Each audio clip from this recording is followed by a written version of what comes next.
اللہ تعالیٰ انسان کے دل میں محبت پیدا فرماتے ہیں، اس کو جذب کہتے ہیں۔ یعنی بندے کے دل میں خواہش پیدا ہوتی ہے کہ میں اللہ تعالیٰ سے محبت کروں، تو اس کے دل میں کسی ولی اللہ کی محبت، تڑپ، بھوک ڈال دیتے ہیں۔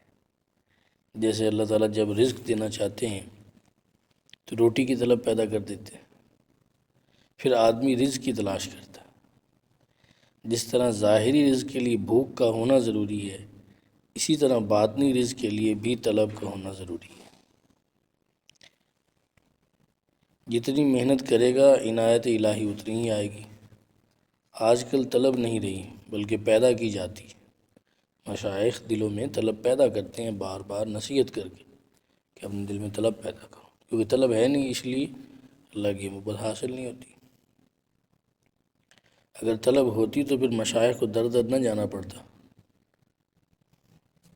پہلے پیر نخرے کرتے تھے اور اب مرید نخرے کرتے ہیں اور احسان جتلاتے ہیں کہ ہم آپ کے مرید ہیں۔